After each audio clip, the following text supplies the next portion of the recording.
So there was a period of time, because we worked mostly with students, and then my companion at the time really wanted to find, he's like, we gotta find a family to teach. He's like, I want to find a whole family. I'm like, okay. So we started really focusing on going to neighborhoods where we knew Chinese people would be, because they usually were in certain types of neighborhoods. We knew where to look. Like, lots of times it came to the point like, well, hopefully there's a Chinese person here.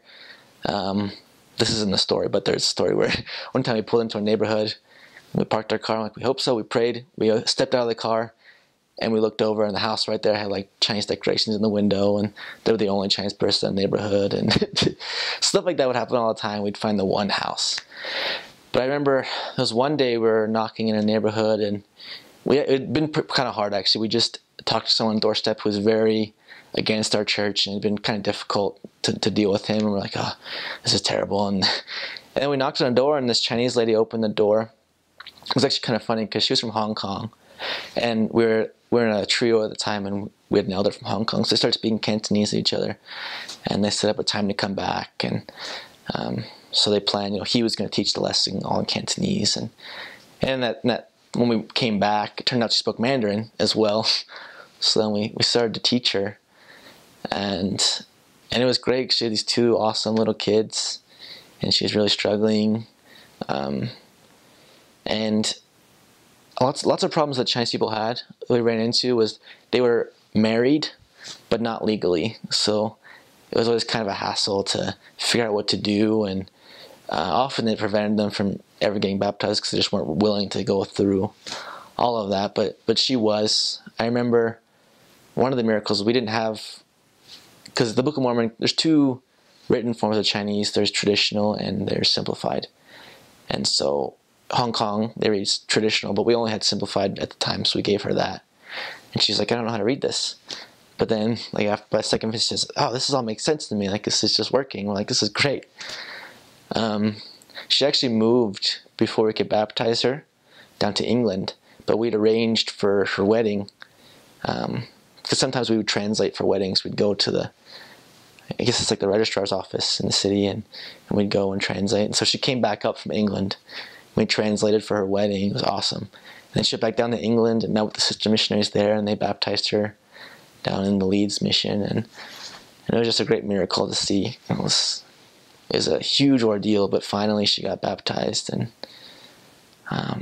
it's just, I don't know, that was really a good experience, I guess. So it was either my first or second transfer out. I was with my trainer and my other companion, and it was late. I think it was a Sunday night, and it's just a really bad time. Usually to go out and talk to people in the street. I'm like, what do we do? Let's just go to the city center. Maybe there'll be people there. And so we park our car and get out, and then we all kind of stop, and we're like, maybe somewhere else. And then I'm like, why don't we go to the university? And then, to be honest, I don't remember saying that, but apparently my trainer said that I said that, so I'll believe him.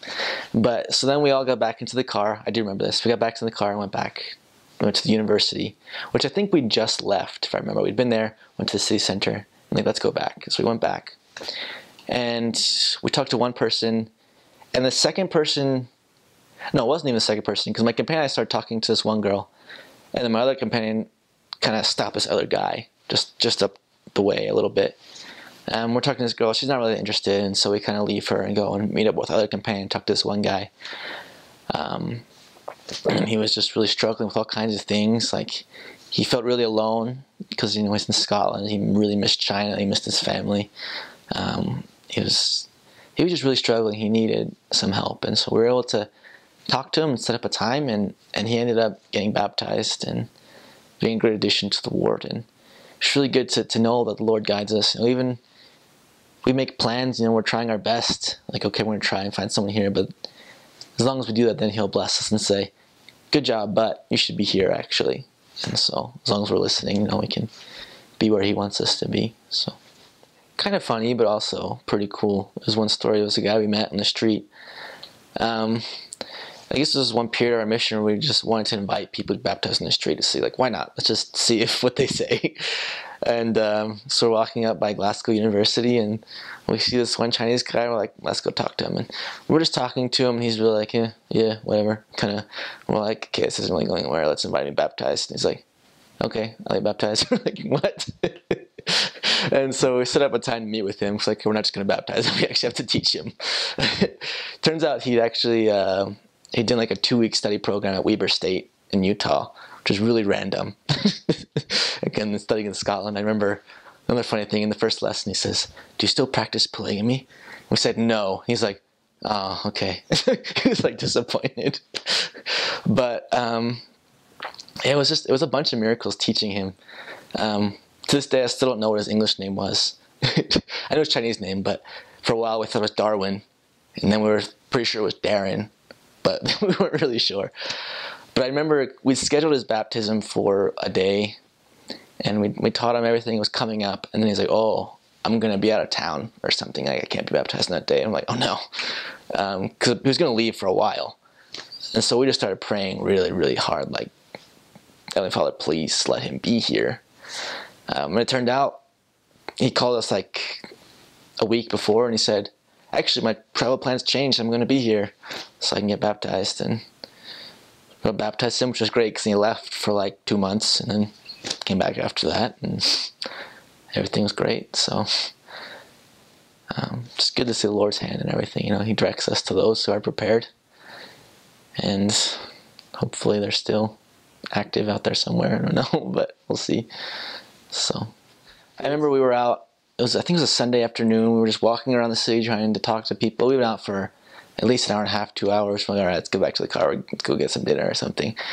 We're about to go back, and then just let's go the long way around. My companion and I agreed that we should go the long way around. I don't know whose idea it was, but we decided, like, okay, let's go. It was a long way around. Like, we were like, why did we decide to do this? Because it added like 45 minutes to our time out there. But it took us by a hospital, and just as we were walking by one of the exits of the hospital, a man walked out of the hospital, and he just stopped and kind of brought his hands together and looked at us, and he stopped us, and he's like, "Elders." And we'd never seen this man before, but he says, "Elders, my dad is in the hospital, and I've not been able to get a hold of anyone, and he really needs a blessing right now." And we're like, well, we'd love to come in and give him a blessing. And I guess he'd been praying for something to happen, and at that exact moment, he'd walked out just as we were walking by, and we were able to catch each other, and we were going and give his father a blessing. And I thought that was a really powerful experience of the Lord leading us to bless someone who really needed us. And I mean, the experiences like that happen all the time, which is really, really great. There was one part of my mission where, because we were short on Chinese missionaries, I got assigned an English-speaking companion. He was actually from Denmark, so he was Danish-speaking and English-speaking. But then they assigned him to learn Chinese, which was actually really cool. And so for the 2 transfers we were together, we spoke English and Chinese. And so during that time, we taught lots of English lessons. And we baptized a Scottish guy, which was really fun. And actually, the greatest miracle of it all was this elder from Denmark. He worked so hard. I really respected him. To the point where at the end of the 2 transfers, I felt that he was at a higher level than most missionaries who left the MTC. I'd spent time learning Chinese. It was to the point where when I was going home, because I went home 2 transfers after we broke apart, separated, got transferred. How do you say that? When I was going home, I was talking to the mission president, and he asked me, "Do you think this elder can train a new Chinese-speaking missionary from MTC?" And I said, "Yeah." And so it was a great blessing to see the Lord working in many ways to forward his Chinese work there.